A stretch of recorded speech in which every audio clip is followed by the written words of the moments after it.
నమస్కారం. ప్రేక్షకులందరికీ శుభోదయం.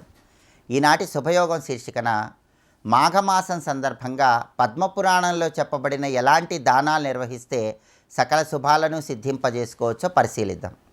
మాఘమాసం శ్రీమన్నారాయణమూర్తికి ప్రీతిపాత్రమైన మాసం. ఈ మాసంలో కొన్ని ప్రత్యేకమైన దానాలు నిర్వహించుకోవటం ద్వారా విశేషమైన శుభ ఫలితాలు కలుగుతాయని ప్రామాణిక గ్రంథాల్లో చెప్పారు. అయితే పద్మపురాణం ప్రకారం ప్రధానంగా మాఘమాసంలో 5 రకాలైనటువంటి దానాలలో ఏ దానం ఇచ్చినా ఉత్తమోత్తమమైనటువంటి ఫలితాలు కలుగుతాయి. పద్మపురాణంలో చెప్పబడిన ఆ 5 ప్రత్యేకమైన దానాలు ఏంటంటే, మొట్టమొదటిది అన్నదానం, రెండవది వస్త్రదానం, మూడవది తిలదానం, నాలుగవది గోదానం, ఐదవది శయ్యాదానం. ఈ 5 రకాలైనటువంటి దానాలలో ఏ దానం ఇచ్చినా విశేషమైన శుభ ఫలితాలు కలుగుతాయి. శ్రీమన్నారాయణమూర్తి పరిపూర్ణమైన అనుగ్రహానికి సులభంగా పాత్రులు కావచ్చు. ఈ 5 రకాలైన దానాలలో మొట్టమొదటి దానం అన్నదానం.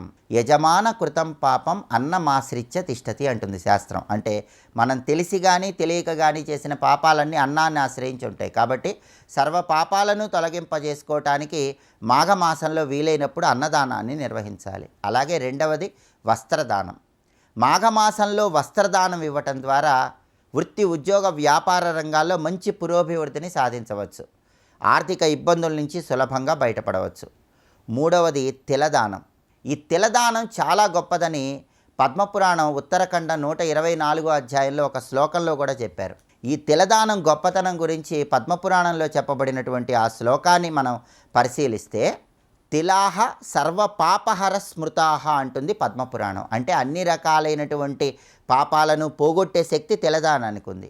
పద్మపురాణంలో ఆ శ్లోకంలో ఏం చెప్పారంటే, ముష్టిమాత్ర ప్రమాణేన తిలైహి దానం కరోతియ యావత్ సంఖ్యాతిలా తస్మిన్ తావత్ సాహస్రముచ్యతే స్వర్గేలోకే తస్య వాసః అంటుంది పద్మపురాణం. అంటే ఈ శ్లోకంలో ఉన్న అర్థాన్ని మనం పరిశీలిస్తే, ముష్టిమాత్ర ప్రమాణేన తిలైహి దానం కరోతియా అంటే ఈ మాఘమాసంలో ఒక పిడికెడు నల్ల నువ్వులు ఎవరైతే దానం ఇస్తారో, యావత్ సంఖ్యాతిలా తస్మిన్ తావత్ సాహస్రముచ్యతే, ఆ పిడికెడులో ఎన్ని నువ్వులుంటాయో అన్ని వేల సంవత్సరాల పాటు స్వర్గేలోకే తస్య వాసః, వాళ్ళు స్వర్గప్రాప్తిని పొందుతారు అని పద్మపురాణంలో చెప్పబడిన ఈ శ్లోకం మనకు తెలియజేస్తుంది. అందుకే ఈ మాఘమాసంలో ఒక పిడికెడు నువ్వులు దానం ఇవ్వండి. ఆ పిడికెడు నువ్వుల్లో ఎన్ని నువ్వులు ఉంటాయో అన్ని వేల సంవత్సరాల పాటు శరీరాన్ని విడిచిపెట్టిన తర్వాత స్వర్గలోక ప్రాప్తి కలుగుతుంది. దీనికి ప్రమాణం పద్మపురాణం ఉత్తరఖండం 124 అధ్యాయం. కాబట్టి అంతటి శక్తి ఈ తిలదానానికి ఉంది. సర్వ పాపాలను పోగొట్టే శక్తి తిలదానానికి ఉంది. ఆ తర్వాత నాలుగవది గోదానం. ఈ గోదానం అనేది అనేక రకాలుగా పద్మపురాణంలో చెప్పారు. తిలగోవు, గుడగోవు, ఘృతగోవు, శాలిధాన్య గోవు అని పద్మపురాణంలో అనేక రకాలుగా చెప్పారు.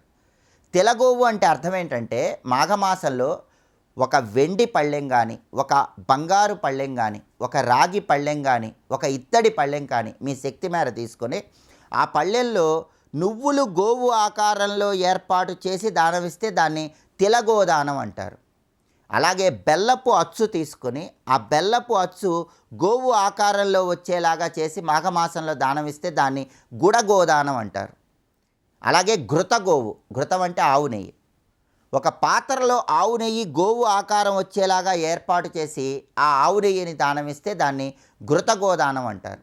ఆ తర్వాత శాలిధాన్య గోవు. శాలిధాన్యం అంటే వడ్లు కానీ బియ్యం కానీ ఒక గోవు ఆకారం వచ్చేలాగా పాత్రలో పోసి దానమిస్తే దాన్ని శాలిధాన్య గోదానం అంటారు. ఇలాంటి గోదానం ఏదైనా ఇవ్వవచ్చు, లేదా గోవు బొమ్మనైనా సరే మాఘమాసంలో దానం ఇవ్వచ్చు.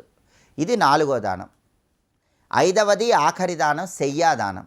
శయ్యాదానం అంటే మాఘమాసంలో మంచం దానం ఇస్తే ఉత్తమ ఫలితాలు కలుగుతాయి. మంచం దానం ఇస్తే భార్యాభర్తల మధ్య అన్యోన్యత పెరుగుతుంది, దాంపత్య జీవితం బాగుంటుందని పద్మపురాణంలో చెప్పారు. కాబట్టి అన్నదానము, వస్త్రదానము, తిలదానము, గోదానము, శయ్యాదానం, ఈ 5 దానాలలో ఏ దానం ఇచ్చినా, ఈ 5 దానాలు మాఘమాసంలో ఇచ్చినా అత్యద్భుతమైన శుభ ఫలితాలను సిద్ధింపజేసుకోవచ్చు. వీటితో పాటు మాఘమాసంలో గుమ్మడికాయ దానం ఇచ్చినా, ఉసిరికాయ దానం ఇచ్చినా కూడా విశేషమైన శుభ ఫలితాలను సిద్ధింపజేసుకోవచ్చు. ఇలా మాఘమాసంలో దానాలు నిర్వహించండి. శ్రీమన్నారాయణమూర్తి అనుగ్రహానికి పాత్రులై సకల శుభాలను సిద్ధింపజేసుకోండి. రేపటి శుభయోగం శీర్షికన మధ్వనవమి సందర్భంగా మధ్వాచార్యుల వారి విశిష్టత ఏంటో, అలాగే సకల దేవతా స్వరూపంగా దీపానికి వైదిక సంప్రదాయంలో ఉన్నటువంటి ప్రాధాన్యత ఏంటో పరిశీలిద్దాం. నమస్కారం.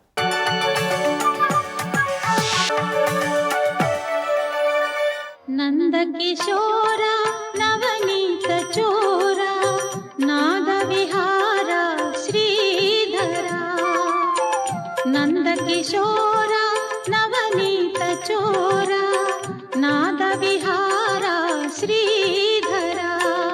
సంసారమునందను శక్తిగా సారముగా వ్యాపించి ఉన్నాడు గనక ఇక్కడ కూడా ఆయన తెలుసుకున్న మార్గం ఉంటుంది. అంటే సంసార తాదాత్మ్యం విడిచిపెట్టి తద్వ్యాపకుడైన పరమాత్మ తాదాత్మ్యం పొందే ప్రయత్నం కూడా చేయవచ్చు.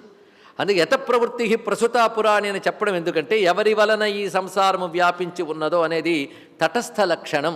తటస్థ స్వరూప లక్షణాలు గుర్తుంది కదా, తటస్థ లక్షణం. మరి స్వరూప లక్షణం ఏంటంటే తత్ యద్గత్వా ననివర్తంతే యస్మిన్ గతా ననివర్తంతే భూయ, అది స్వరూప లక్షణం. ఇది తటస్థ లక్షణం. రెండు లక్షణములతో ఉన్న బ్రహ్మమును వెతుకు అన్నాడు ఇక్కడ. కనుక శరణాగతితో వెతకాలి. అతని అసలు స్వరూపం ఆద్యం పురుషం. ఆద్యం ఈ సంసారము అవ్యక్తము వీటన్నిటికంటే ముందున్నటువంటి వాడు పరిపూర్ణుడు గనుక పురుషుడు. అటువంటి పురుషం శరణం ప్రపజ్యే. మరొక మాట ఇక్కడ పురుషం అన్నప్పుడు పురములను చెప్పబడుతున్న శరీరాదుల యందు కూడా చైతన్యముగా వ్యాపించున్నాడు గనక ఆఖరికి నేననుకునే బుద్ధి అనేటువంటి అంతఃపురం, ఇది పురమైతే అది అంతఃపురం, ఆ అంతఃపురంలో కూడా ఆయన కూర్చున్నాడు గనక ఈ రెండు పురముల యందు ఉన్నవాడెవడో ఆ పరిపూర్ణుడైన పరమపురుషుని నేను శరణు వేడుతున్నాను. ఈ శ్లోకానికి మరొక్క మాట మనం చెప్పుకుంటే ఎవ్వని చేజనించు జగమెవ్వని లోపల ఉండు లీనమై ఎవ్వని యందుడిందు, అదే యత ప్రవృత్తి ప్రసృతా పురాణి. అంతే, ఎవ్వని యందుడిందు. ఆ తర్వాత పరమేశ్వరుడెవ్వడు, మూల కారణం వెవ్వడనాది మధ్యలయుడెవ్వడు. మూల కారణం అంటే ఆద్యం. పురుషం ప్రపజ్యే. చూసారా, ఏది భగవద్గీత అదే గజేంద్ర మోక్షం. అందుకే దానికి దీనికి కూడా గీత అనడం మనకి తెలుస్తున్నది. అంటే ఎక్కడ పట్టుకున్నా తరించిపోయే విధంగా ఆ వ్యాస మహర్షి మనకి ఎన్ని గ్రంథాలు ఇచ్చాడు చూడండి ఇక్కడ. అందుకే గజేంద్ర మోక్షంలో నీకు అన్ని శ్లోకాలు వచ్చినా రాకపోయినా ఈ రెండు శ్లోకాలు వచ్చినా చాలా అన్నారు. యస్మిన్నిదం యతశ్చేదం ఏనేదం ఏదం స్వయం యస్మాత్ పరస్మాచ్చ పరః తం ప్రపద్యే స్వయం భువం. అంతకుముందు ఓం నమో భగవతే పురుషాయ ఆది బీజాయ అంటూ చెప్పారు. ఈ రెండు శ్లోకములు కలిపి ఒక పద్యంలో ఇచ్చారు పోతన గారు. ఒక్కసారి ఫీల్ అయ్యి చదవండి ఆ పద్యాన్ని, అంతా తత్వమంతా అందులో కనబడుతుంది. కానీ శరణం ప్రపజ్యే, ఈశ్వరునే శరణంబు వేడెదన్, అది ఆద్యం పురుషం ప్రపజ్యే. ఏ విధంగా సాధన చేయాలి? పరిమార్గితవ్యం అన్నారు, వెతకమన్నారు. ఎలా వెతకాలండి? ఇదిగో ఇలా వెతుకు, ప్రపజ్యే పట్టుకుని ఇలా వెతుకు. నిర్మాణ మోహా జిత సంగదోషా అధ్యాత్మ నిత్యా వినివృత్త కామా ద్వంద్వైర్విముక్తా సుఖ దుఃఖ సంజ్ఞై గచ్చంత్యమూఢా పదం అవ్యయం తత్. అక్కడ చెప్పిన పదం తత్ అనే మాట ఇక్కడ కొనసాగించాడు. ఆ అవ్యయమైన పదవను, అవ్యయం అంటే నాసరహితం అని అర్థం. ఇక్కడ నాసరహితమైనటువంటి వికారరహితమైనటువంటి ఆ పదముని ఎవరు చేరుతారంటే గచ్చంతి అమూఢాహ, మూఢత్వము లేని వారు పొందుతారు. అంటే అవివేకం లేనటువంటి వారు పొందగలరు. అవివేకము అంటే తెలుసు కదా, వివేకం అంటే ఆత్మ ఏదో అనాత్మ ఏదో స్పష్టముగా తెలియుట. ఆ స్పష్టంగా తెలిసే లక్షణం లేకపోవడాన్ని మూఢత్వం అంటారు. అలాంటి మూఢత్వం ఎవరికి లేదో అటువంటి వారు, ఆ మూఢత్వాన్ని జయించడం అని చెప్పడం కోసం మూఢత్వం లేనివారు అంటే మూఢత్వాన్ని జయించిన వారు అని ఉద్దేశంతో చెప్పారు. ఎందుకంటే ఎవడు మొదట సాధన చేయకముందు మూఢత్వమే, సాధన చేసిన తర్వాత కదా అమూఢులయ్యారు. అందుకు ఆ మాట చెప్పే తీరేదండి ఇక్కడ. అటువంటి వారు ఎలా అమూఢులు అవ్వగలిగారు అంటే నిర్మాణమోహా, మానము మోహము రెండు లేకపోవడం వల్లయ్యా అన్నాడు ఇక్కడ. మానమోహాలు రెండు ప్రమాదం అండి. మానం అనే మాట మన అభిమానం అంటాం. అభిమానం అంటే ఏమిటో కదా, పొసెసివ్నెస్. మనది ప్రేమ ఇత్యాది మాటల్లో వాడతాం, కానీ అది అంతే. ఇది నాది, ఇది నేను, ఈ రెండు భావాలు ఎక్కడుంటాయో దాని పేరు మానం. దీనివల్ల వచ్చింది ప్రమాదం. అది దేహంతో పెట్టుకుంటాం, వ్యక్తులతో పెట్టుకుంటాం, విషయాలతో పెట్టుకుంటాం. అక్కడి నుంచి వస్తాయండి రాగము ద్వేషము. అందుకే పెద్ద ప్రమాదం మానం. అందుకే మానం ఉంటే జ్ఞానం రాదు. ఇది కూడా సూత్రాలు గుర్తుపెట్టుకుంటే చాలు. మానధనుడు ఒక ఆయన ఉన్నాడు, మరి హీరో అనలేదు, విలన్ అన్నారు. ఎవడైనా దుర్యోధనుడు, మానధనుడు, మహాపౌరుషవంతుట్ట. వాడికి వాడు చెప్పుకున్నాడు మానధనుడు అని. ఒరే అది వికారం అని చెప్తాడు ఇక్కడ. అమానీ మానదో మాన్య. తనను తాను గౌరవించుకుంటాడు, ఇతరులు తనను గౌరవించాలనుకుంటాడు. కాసింత తన ఈగో, అది సరిగ్గా ఈగో దెబ్బతిందండి. ఈగో పరమ పౌరుషాలు. అందుకే ఈ మాట ఎవరనాలంటే పాములు అనాలట. అందుకు పాము కృష్ణ పరమాత్మతో ఏమని, మలకల్లు మా ప్రచారములు మా ముఖముల్ విషవన్ని ఘోరముల్ కలులము రోషజాతులము. రోషజాతులు ప్రతిదానికి తోక తెక్కినాడు. సర్వం ఎవడ నన్ను నీసాడు, నాదేదో పోగొట్టాడు. ప్రతి చోట ఇది. ఈ మానం ప్రమాదకారండి. ఇక్కడ మోహం, మోహం అనే మాటకి మనం అనేక మార్లు చెప్పుకున్నాం. కానిది అవుననుకోవడం, అయినది కాదనుకోవడం. ఇదే బతుకంతా ఇదే జరుగుతుంది ఇక్కడ. ఏది కాదో అది అవుననుకుంటున్నాం, ఏది అవునో దాన్ని కాదనుకుంటున్నాం. అంటే ఏది పరమాత్మతత్వమో అది లేదనిపిస్తుంది, కాదనిపిస్తుంది. ఏది కాదో ఆ శరీరాదుల అనాత్మలన్నీ ఆత్మలు అనిపించుతున్నాయి. అనాత్మల యందు అహం మమ అనే భావమే మోహం. ఇదొక్కటి తెలుసుకుంటే చాలు. అనాత్మల యందు అహం మమ భావం, ఆ రెండు మోహం యొక్క పెద్ద స్వరూపం. అది దానివల్ల వస్తుంది మానం. ఈ రెండు అని మానమోహములు విడిచిపెట్టుట. మోహ విషయానికి మరొక అర్థం ఏంటంటే విపర్యాస బుద్ధి అని ఒక అర్థం చెప్పారు. విపర్యాస బుద్ధి, విపర్యాసం అంటే తారుమారు బుద్ధి అన్నాడు. తారుమారు అంటే ఇదే, తాను కాని దానిని తాను అనుకునుట, తానేమిటో తెలుసుకొనలేకపోవుట. అది కొందరికి అలా పేరుకుపోతుంటుందండి. అసలు ఈ వాక్యమే అర్థం కాని స్థితి ఉంటుంది. దాని పేరు మోహం. కొంచెమైనా అర్థమైపోయిందంటే మోహం కొంచెం వదిలిందని అర్థం. అదే మానం మోహం రెండు చెప్పడం ఏంటంటే, మానం రజోగుణ లక్షణం, మోహం తమోగుణ లక్షణం. అది రెండు కూడా రెండు లక్షణాలు తెలియజేస్తున్నాయి. రజోగుణం తమోగుణం విడిచిపెట్టిన వారు. మన గుణత్తర విభాగ యోగం మర్చిపోకూడదు. అప్పుడు వచ్చేసాం, దాటేసాం, 14 అధ్యాయం అనుకోకండి ఇక్కడ. అందుకే జాగ్రత్తగా తెలుసుకోవాల్సిందంటే, మానం అంటే రజోగుణం, మోహం అంటే తమోగుణం. ఎప్పుడైతే ఉపలక్షక న్యాయంతో ఒక్కటి చెప్పగానే మొత్తం గ్రహించాలి. మానం ఎక్కడ ఉండాల్సింది? రజోగుణంలో ఉండాలి. మోహం తమోగుణంలో ఉంటుంది. రెండు చెప్పడంలో రజోగుణ తమోగుణములను జయించినటువంటి వారు జిత సంగ దోషా, సంగము వల్ల ఏర్పడిన దోషాలను జయించువారు. స్వస్తి.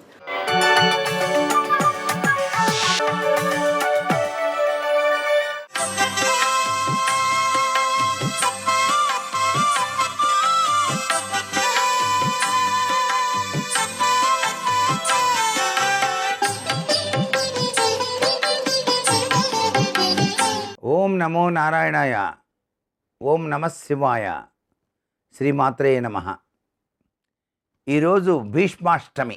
భీష్మాష్టమి అంటే కురుక్షేత్ర యుద్ధంలో కౌరవుల పక్షాన పోరాడినటువంటి భీష్ముడు యుద్ధంలో నేల కొరిగి తనకున్న స్వేచ్ఛామరణ వరప్రభావం చేత ఉత్తరాయణ పుణ్యకాలం కోసం ఎదురు చూస్తూ అర్జునుడు ఏర్పాటు చేసినటువంటి అంపశయ్య మీద 58 రోజులు గడిపి ఈ అష్టమి నాడు పుణ్యలోకాన్ని చేరుకున్నాడు. అందుచేత ఈనాడు ఎవరైతే భీష్ముడిని స్మరించి తర్పణాలు విడిచి విష్ణు సహస్రనామ స్తోత్ర పఠనం చేస్తారో వారి 12 మాసాల పాపము కూడా నశిస్తుంది అని చెప్పేసి ప్రతీతి. అందుచేత భీష్మాష్టమి నాడు ఉపవాసం ఉండాలి, విష్ణు సహస్రనామ పారాయణ చేయాలి, భీష్ముడిని తలుచుకొని తర్పణాదులు కూడాను మనం ఆచరించడంలో తప్పు లేదు. ఈ విధి విధానాన్ని కనుక పాటించినట్లయితే భీష్మాచార్యుని యొక్క దివ్యవంతమైనటువంటి ఆ యొక్క అనుగ్రహం మనకు ఎల్లవేళలా కలుగుతుంది. విష్ణు సహస్రనామ స్తోత్రం పఠనం చేయని వాళ్ళు కనీసం శ్రీరామ రామ రామేతి రమే రామే మనోరమే సహస్రనామ తత్తుల్యం రామనామవరాననే అని చెప్పేసి కూడాను చక్కగా నిష్టగా గనక ఆచరించినట్లయితే భారత కథను, భీష్మాచార్యుని యొక్క గొప్పతనాన్ని, భీష్ముడు చేసినటువంటి ఆ యొక్క త్యాగ నిరతిని కూడాను తలుచుకొని ఆయన యొక్క మేధాకారక సంపత్తిని మనసు నిండా నింపుకొని భారతదేశం సుసంపన్నంగా వెలుగొందాలని కోరుకుంటూ మనం భీష్మాష్టమిని సంపూర్ణంగా జరుపుకునే ధన్యులమై తరిద్దామా మరి. సర్వే జనా సుఖినో భవంతు.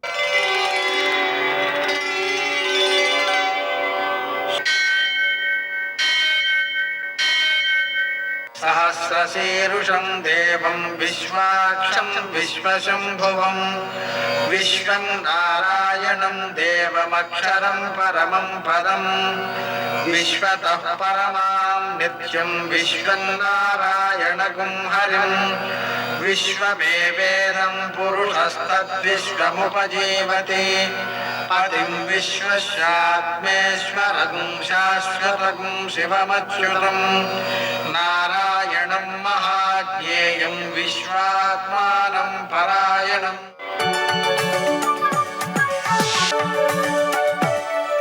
सूर्यशौर्यमथेन्दुरिन्द्रपदवी सन्मङ्गलं मङ्गलम् పద్మావతి ప్రణయలాలితముగ్ధదేహ శ్రీ వెంకటేశరుణమోచనమస్తు మహ్యం. నేటి కాలమాన విశేషాలను గమనిద్దాం. షష్ఠిశ్రీ చాంద్రమాన శోభకృన్నామ సంవత్సరం, ఉత్తరాయణం, శశిర ఋతువు, మాఘమాసం, శుక్లపక్షం, శనివారం. సూర్యోదయం 6:45 సూర్యాస్తమయం 6:15. తిథి అష్టమి ఉదయం 8:17 వరకు, నక్షత్రం కృత్తిక ఉదయం 8:47 వరకు, వర్జం రాత్రి 1:12 నుంచి 2:50 వరకు, దుర్ముహూర్తం ఉదయం 6:45 నుంచి 8:17 వరకు, అమృతకాలం శేషంగా మిగిలింది ఉదయం 7:59 వరకు, మరల తెల్లవారుజామున 6:07 ప్రారంభం. రాహుకాలం శనివారం కాబట్టి ఉదయం 9 నుంచి 10:30 వరకు, అష్టకౌర్గు రీత్యా శుభప్రదమైన సమయం మధ్యాహ్నం 2:30. నేటి విశేషం శనివారం, నందినీదేవి పూజ. శనివారం కాబట్టి సూర్యోదయానికి ముందే స్నానం చేయాలి. మాఘమాసం కావడం వలన మాఘ స్నానం సూర్యోదయానికి ముందు అరుణోదయ కాలంలో చేయడమే శ్రేష్టప్రదం. కాబట్టి ఆ సమయంలో స్నానం చేసి తర్వాత శనివారం కాబట్టి శివునకు 1 కేజీ పావు నువ్వుల నూనెతో అభిషేకం చేసి దాంట్లో పసుపు కలిపి ఆవులకు రాయడం, 1/2 కేజీ నల్ల నువ్వులతో శివునికి పూజ చేసి వాటిని కొద్ది కొద్దిగా చాలా ఆవులకు పెట్టడం, గర్భస్థమైనటువంటి ఆవులకు పెట్టకూడదు, అలా పెట్టడం. తర్వాత వెంకటేశ్వర దీపారాధన, హనుమంతునికి పూజ చేయడం, చాలీసా పారాయణ చేయడం, అప్పాల నివేదన చేయడం, ప్రదక్షిణాలు చేయడం 21 మొదలైనటువంటి వాటి ద్వారా సకల గ్రహ దోషాలు తొలగడంతో పాటు సకల సంపదలు చేకూరుతాయి. అలాగే నందినీదేవికి మనం పూజ చేయడం ద్వారా ఉత్తమ సంతానం కలుగుతుంది. అలాగనే ఆనందప్రదమైన జీవనం లభిస్తుంది. నిజానికి కొంచెం బాల్యం విదిలి ఒక వయస్సు వచ్చేటప్పటికి ఆ తర్వాత అంతా కూడా మనం సంతానం యొక్క అభివృద్ధిలోనే ఆనందాన్ని పొందుతుంటాం. కాబట్టి ఈ నందినీదేవి పూజ చేసుకోవడం ద్వారా ఉత్తమ సంతానము మనకు ఆనందాన్ని ఇచ్చేదిగా ఉంటుంది. నేటి ఆణిముత్యాలు.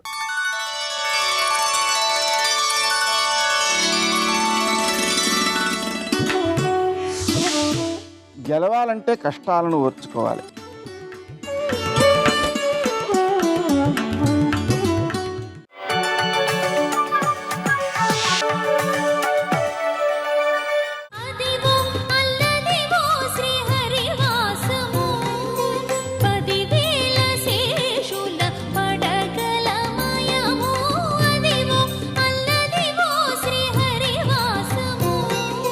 వెంకటాచలాన్ని మనసులో స్మరించినంత మాత్రం చేత సర్వపాప వినిర్ముక్తో విష్ణులోకం సగచ్చతి, పాప విముక్తిని పొంది వైష్ణులోకాన్ని పొందుతున్నాడని స్కంద పురాణం అభయం ఇచ్చింది.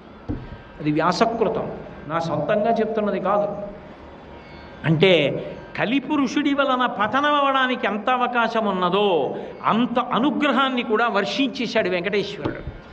ఆ పర్వతాన్ని తలుచుకుని ఒక్కసారి మనసులో స్మరించి నమస్కరిస్తే చాలు.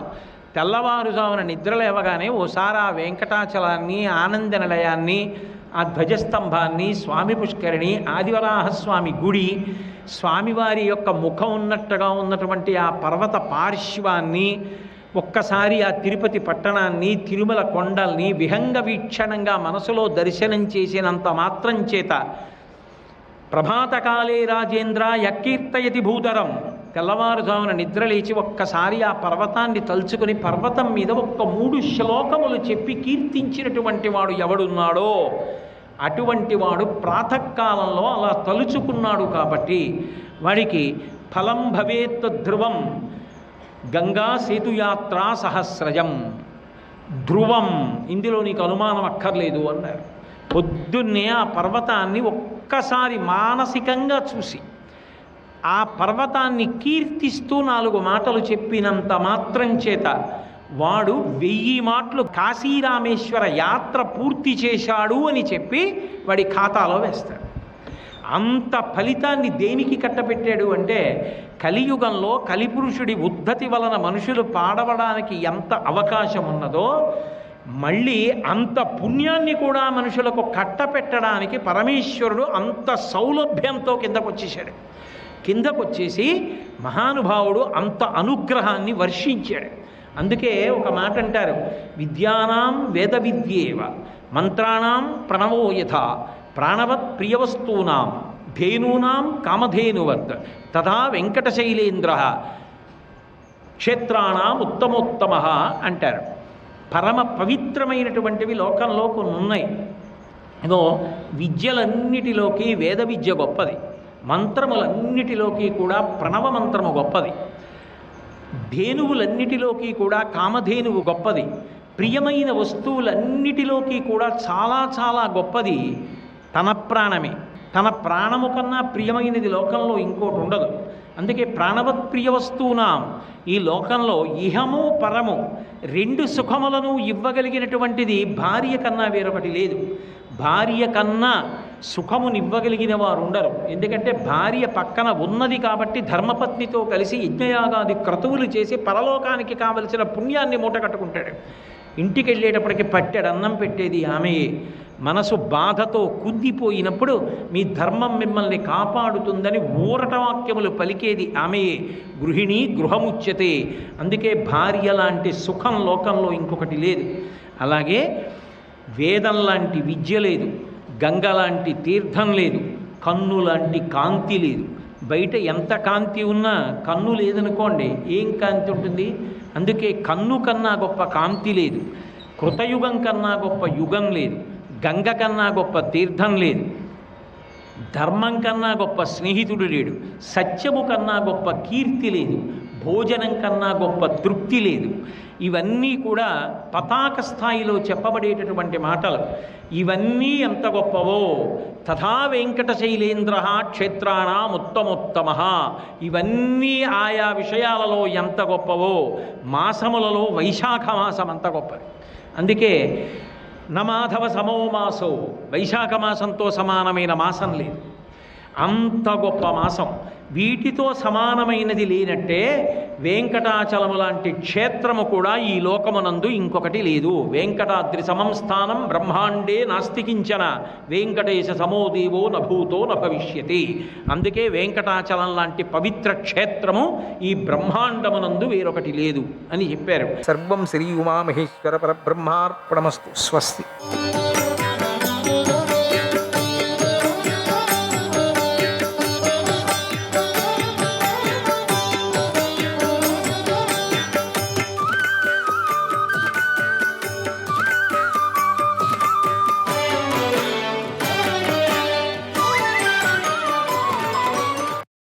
ఆ అర్జునుడు తన ముందున్న సేనకు బాణం పడేంత దూరంలో రథం మీద నిలబడ్డాడు.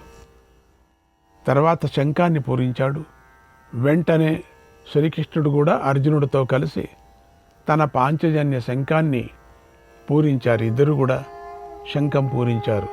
వారి శంఖానాదాలతో నీ సైనికుల వెంట్రుకలు నిక్కబడుచుకున్నాయి.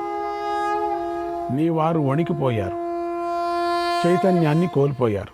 అలా నీ సైన్యమంతా ఎంతో కలత చెందింది. కొందరు స్పృహ కోల్పోయారు, కొందరు బెదిరిపోయారు. అర్జునుడి ధ్వజం పైన ఉన్న భూతగణాలతో ఉన్నటువంటి ఆంజనేయ స్వామి నోరు తెరిచి పెద్దగా గర్జించాడు. నీ సేనలను ఎంతో భయపడ్డాడు. తర్వాత నీ వారు సైనికులకు ఉత్సాహాన్ని కలిగించటానికి శంఖాలు, బేరీలు, మృదంగాలు, ఆనకాలను మ్రోగించారు. ఆ యుద్ధం భీకరమైనది. అది పిరికి వారికి ఎంతో భయాన్ని కలిగిస్తుంది. ఆ రణభూమిని చూసి అర్జునుడు ఎంతో ఆనందించాడు. శ్రీకృష్ణాయ పరమాత్మనే నమః. 89వ అధ్యాయం. సంజయుడు ధృతరాష్ట్రుడికి ఇలా చెప్తున్నాడు. అప్పుడు అర్జునుడు శ్రీకృష్ణుడితో ఇలా అన్నాడు, శ్రీకృష్ణ, దుర్మర్షణుడు ఉన్న చోటుకి రథాన్ని నడిపించు. ఈ గజసేనను చీల్చుకొని నేను శత్రుసేనలోకి ప్రవేశిస్తానన్నాడు. అప్పుడు శ్రీకృష్ణుడు అర్జునుడు చెప్పిన చోటికి రథాన్ని నడిపించాడు. అప్పుడు ఒంటరిగా ఉన్నటువంటి అర్జునుడికి ఆ గజసేనకు అతి భయంకరమైన యుద్ధం జరిగింది. ఆ యుద్ధంలో ఎన్నో రథాలు నాశనమయ్యాయి. ఏనుగులు సైనికులు నశించిపోయాయి. అర్జునుడు తన బాణాలతో శత్రువులను ముంచేస్తున్నాడు. అప్పుడు రథికులందరూ ఎంతో వేగంగా కృష్ణార్జునులపై బాణాలను ప్రయోగించారు. అర్జునుడు శత్రువులతో కొద్దిసేపు నివారించబడ్డాడు. వెంటనే విజృంభించి రథికుల శిరస్సులను ఖండించాడు. అవి నేలపై చెల్లాచెదురులై పడ్డాయి. యోధులు శరీరాలు నెత్తుడితో తడిసిపోయాయి. వారి కవచాలు కూడా రక్తంతో తడిశాయి. అక్కడ అంతా అర్జునమయమైపోయింది. కొందరు పరస్పరం కొట్టుకుంటూ ఉంటే కొందరు తమ తామే కొట్టుకుంటున్నారు. కాలమోహం వల్ల ప్రపంచమంతా అర్జునమయంగా వారు భావించారు. ఎందరో వీరులు నెత్తురు ఓడుతూ ఎంతో బాధతో మూలుగుతున్నారు. చైతన్యాన్ని కోల్పోయి నేలకూలారు. కొందరు తమ బంధువులను పిలుస్తూ ఉన్నారు. అర్జునుడికి ఎదురుగా నిలబడినటువంటి ప్రతి సైనికుడి మీదకు ప్రాణాలు తీసే బాణాలు వచ్చి పడ్డాయి. అలా అర్జునుడి రథం రణభూమిలో నిరంతరం కదులుతూ ఉంది. వేగంగా బాణాలు విడుస్తూనే ఉన్నాడు. ఆయన నైపుణ్యాన్ని చూసి శత్రువులు ఆశ్చర్యపోయారు. నీ సైన్యం అర్జునుడి బాణాల తాకిడికి భంగపడి ఎంతో భయపడి పారిపోయింది. అలా రణభూమిలో నీ సైనికుల అందరిలో కూడా ఉత్సాహం నశించిపోయింది, కంగారు పెరిగిపోయింది అన్నాడు సంజయుడు. శ్రీకృష్ణాయ పరమాత్మనే నమః. 90వ అధ్యాయం.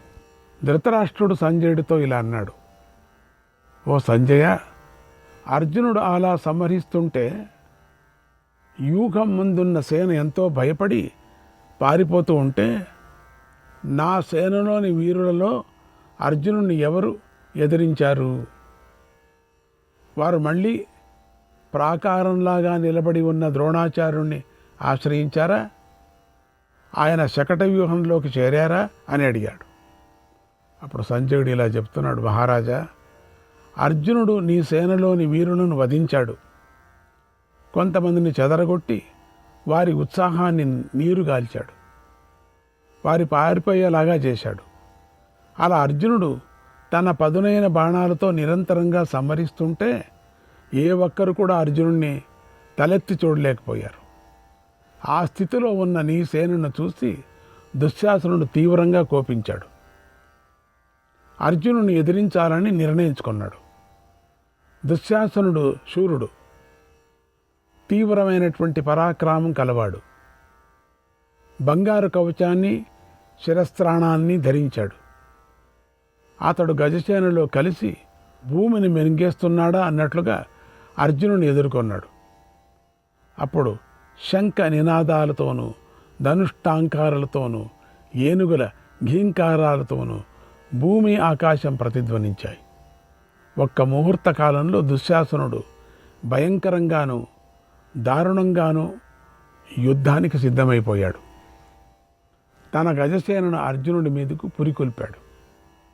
అప్పుడు ఆ ఏనుగులు తొండాలు చాచి క్రోధంతో రెక్కల కొండలలాగా మీదకొస్తున్నాయి. అర్జునుడు వాటిని చూసి సింహనాదం చేశాడు. నిర్భయంగా బాణాలతో వాటిని సంహరించాడు. అర్జునుడు గజసేనలోకి ప్రవేశించి దాన్ని నాశనం చేస్తున్నాడు. అర్జునుడు విషసర్పాల వంటి బాణాలతో నీ సేనలను చీల్చి చెండాడాడు. అర్జునుడు బల్లాలతో రథికుల అల్లెత్రాళ్లను ఖండిస్తున్నాడు. ధ్వజాన్ని, ధనస్సును ముక్కలు ముక్కలు చేస్తున్నాడు. రథపు నొగలను, ఈషా దండాన్ని ముక్కలు చేస్తున్నాడు. రణభూమి అంతా అతి భయంకరంగా ఉంది. అర్జునుడి చేత చంపబడిన దుశ్శాసనుడి సేన ఎంతో బాధకు లోనైంది.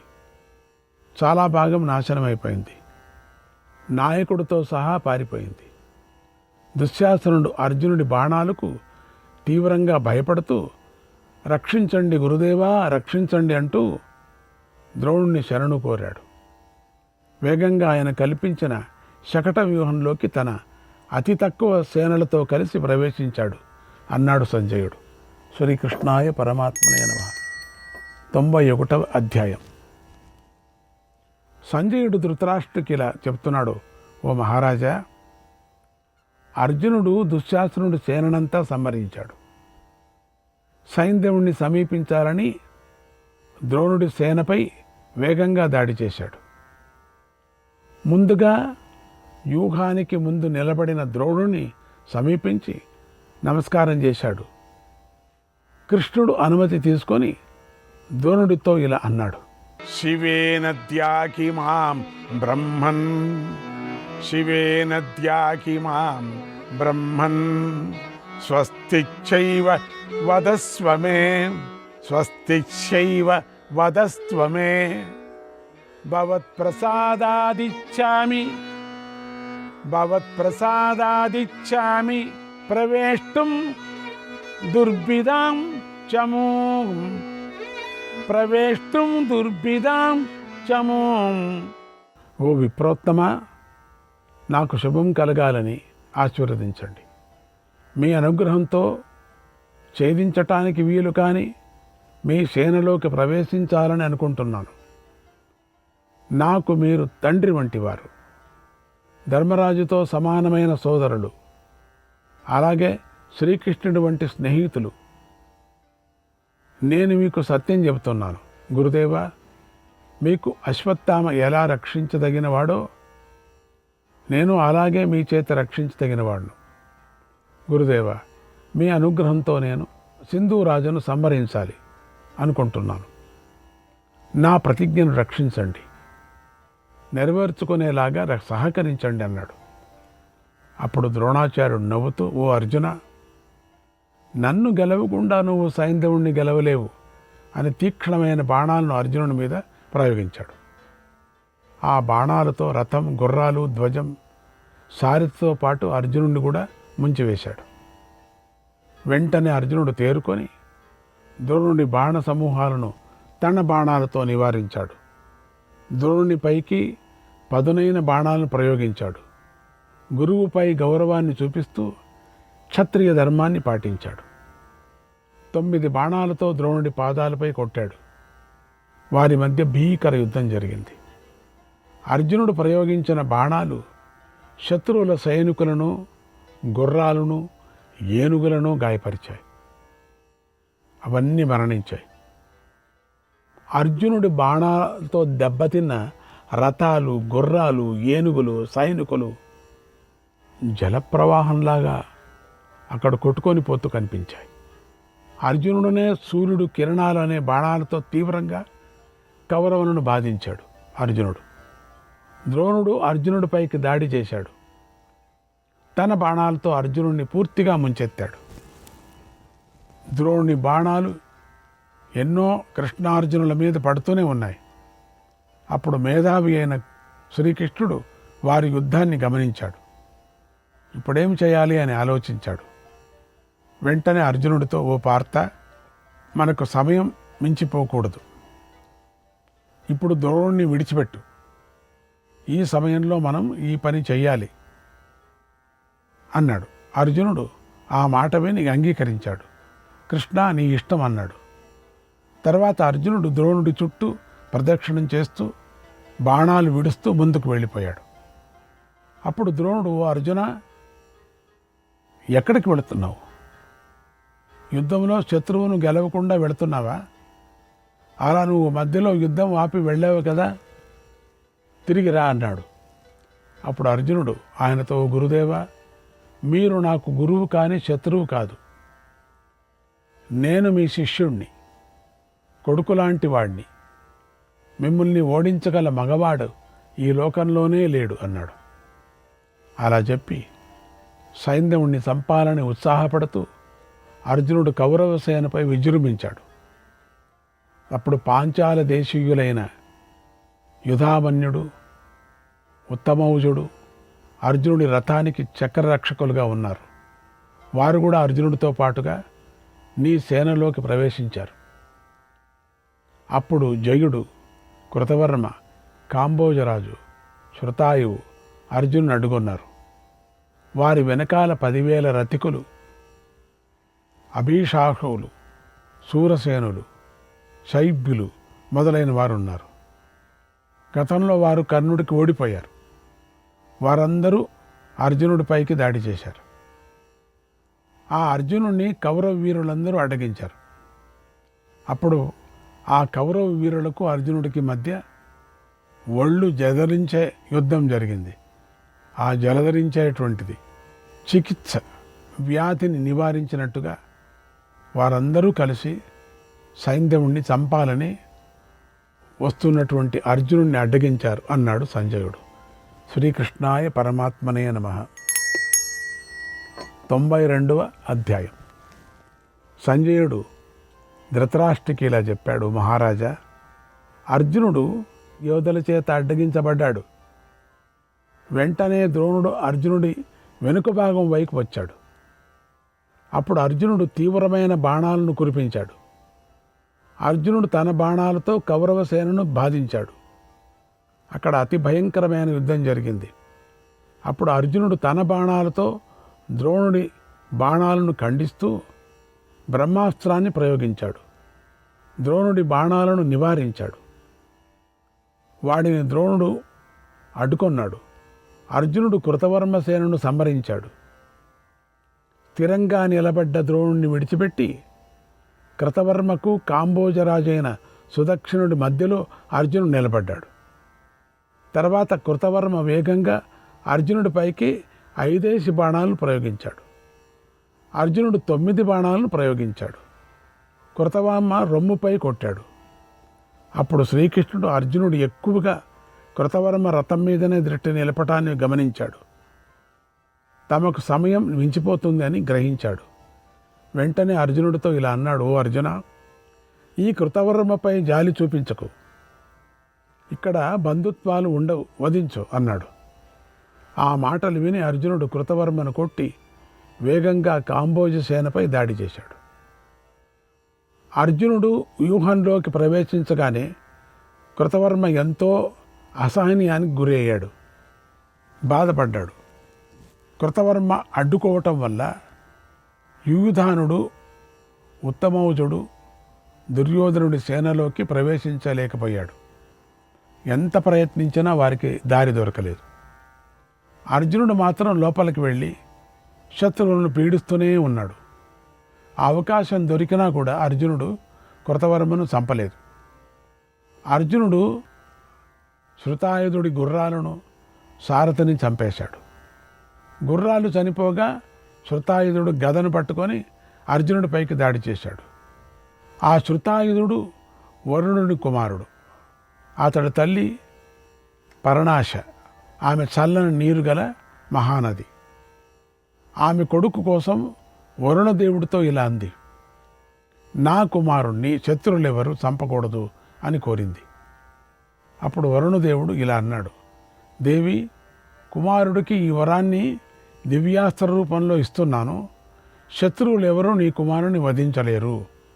నాస్తి చాప్య మరత్వం వై, నాస్తి చాప్య మరత్వం వై మనుష్యస్య కథంచన, మనుష్యస్య కథంచన సర్వేణ వశ్యమర్తవ్యం జాతేన సరితాం వరే, జాతేన సరితాం వరే. దేవి, ఏ విధంగా చూసినా మనిషికి అమర్తం ఉండదు. పుట్టిన ప్రతివాడు తప్పకుండా మరణించవలసిందే. అయితే ఈ వరప్రభావం వల్ల ఎప్పుడూ కూడా యుద్ధంలో శత్రువులు ఇతడిని ఎదిరించలేరు. నువ్వు ఆందోళన పడకు అని వరమిచ్చాడు. తర్వాత వరుణుడు శృతాయుధుడికి మంత్రపూర్వకంగా ఒక గదనిచ్చాడు. దాన్ని శృతాయుధుడు పొంది ఎదురులేని వాడయ్యాడు. ఆ సమయంలో వరుణ భగవానుడు శృతాయుధుడితో ఇలా అన్నాడు, ఓ కుమార, ఈ గదను యుద్ధం చెయ్యని వారిపైకి ప్రయోగించుకో. ఒకవేళ గనుక ప్రయోగిస్తే అది తిరిగి వచ్చి నీ మీదే పడుతుంది, నిన్ను చంపేస్తుంది అన్నాడు. శృతాయుధుడు ఆ మాటను అతిక్రమించాడు. వచ్చింది అక్కడనే, కాలం ముంచుకొని వచ్చింది. ఆ గదను అనుకోకుండా యుద్ధం చెయ్యని శ్రీకృష్ణుడిపైకి ప్రయోగించాడు. యుద్ధం చేయలేదు కదా, ఆయన కూర్చున్నాడు, ఆయన మీద ప్రయోగించాడు. అట్లా ఏమైనా ప్రయోగిస్తే అది వేరే విధమవుతుంది కదా. అప్పుడు శ్రీకృష్ణుడు బలిష్టమైన తన భుజంతో ఆ గద దెబ్బను తిన్నాడు, కావలసిగా తిన్నాడు. గాలి వింధ్యాపర్వతాన్ని ఏం చేసినా కదిలించలేనట్లుగా ఆ గద శ్రీకృష్ణుడు ఏమీ చేయలేకపోయింది. అభిచార హోమం తిప్పికొట్టి యజమానిని నాశనం చేసినట్లుగా ఆ గద టక్కును వెనక్కి తిరిగి వేగంగా వచ్చి శృతాయుధుడిని చంపేసింది. శృతాయుధుడు గదను ప్రయోగించటం, అది వెనక్కు తిరిగి వచ్చి అతన్ని చంపటం చూసి సైన్యంలో ఆహాకారాలు చెలరేగాయి. అతడు యుద్ధం చేయని కృష్ణుడిపై గదను ప్రయోగించాడు, అందువల్లనే అది అతన్ని చంపేసింది అనుకున్నారు. అలా వరుణదేవుడు చెప్పినట్లుగానే శృతాయుధుడు మరణించాడు. అతన్ని చూసి నీ సేనలోని వీరులందరూ అన్ని వైపులకు పారిపోయారు. అప్పుడు కాంబోజరాజు కొడుకైన సుదక్షిణుడు వేగంగా అర్జునుడి మీదకి వెళ్ళాడు. అర్జునుడు విజృంభించి సుదక్షిణుని ధనస్సును ధ్వజాన్ని ఖండించాడు. మరికొన్ని బాణాలతో తీవ్రంగా అతన్ని గాయపరిచాడు. సుదక్షిణుడు కోపించి గంటలు ఉన్న ఘోరమైన శిక్ష అనే ఆయుధాన్ని అర్జునుడిపైకి విసిరాడు. అది పెద్ద తోకచుక్కలాగా ఉంది. నిప్పులు కక్కుతూ అర్జునుడి మీదకి వచ్చి గట్టిగా కొట్టి నేల మీద పడింది. అర్జునుడు మూర్ఛపోయాడు. వెంటనే తేరుకొని 14 బాణాలను ప్రయోగించాడు. అవి సుదక్షిణుడి గుర్రాలను, ధనస్సును, ధ్వజాన్ని పడగొట్టాయి. సారథితో సహా సుదక్షిణుని కూడా తీవ్రంగా గాయపరిచాయి. అప్పుడు అర్జునుడు బాణాలతో అతడి రొమ్ము చీల్చేటట్లుగా కొట్టాడు. అప్పుడు అతడి కవచం బద్దలైపోయింది, శరీరం వడలిపోయింది, అంగదాలు జారిపోయాయి. అతడు యంత్రంతో పడగొట్టిన ధ్వజంలాగా నేలపై బోర్లపడి ప్రాణాలు విడిచాడు. ఆ సుదక్షిణుడు విలువైన నగలతో శోభిస్తూ చూడముచ్చటగా ఉంటాడు. అతడు ఎర్రని కన్నులు గనవాడు. సుదక్షిణుణ్ణి అర్జునుడు ఒకే ఒక్క బాణంతో పడగొట్టాడు. అతడు క్రిందపడి కూడా శోభిస్తూ ఉన్నాడు. అలా అర్జునుడి చేతిలో వీరులైన శృతాయుధుడు, సుదక్షిణుడు మరణించటం చూసి నీ సేనులు పారిపోయాయి అన్నాడు సంజయుడు. శ్రీకృష్ణాయ పరమాత్మనే నమః. 93వ అధ్యాయం. సంజయుడు ధృతరాష్ట్రుడికి ఇలా చెప్తున్నాడు, ఓ మహారాజా, సుదక్షిణ శృతాయుధులు మరణించారు. అందుకు నీ సైనికులు కోపించి అర్జునుడిపైకి దాడి చేశారు. అభిషాహులు, సూరసేనులు, శిబులు, వసాతులు అర్జునుడిపై బాణవర్షం కురిపించారు. అప్పుడు అర్జునుడు వారిలో 6000 మందిని ఇతరులను బాణాలతో వధించాడు. ఇంతకుముందు పారిపోయిన నీ వారంతా మళ్ళీ తిరిగి వచ్చి అర్జునుడిని చుట్టుముట్టారు. వీళ్ళంతా మ్లేచ్చులు, అంటే బయట దేశం వాళ్ళు. అర్జునుడు ఎన్నో బాణాలను విడిచి వారి తలలను, బాహులను కూడా ఖండించాడు. శ్రీకృష్ణాయ పరమాత్మనే నమః.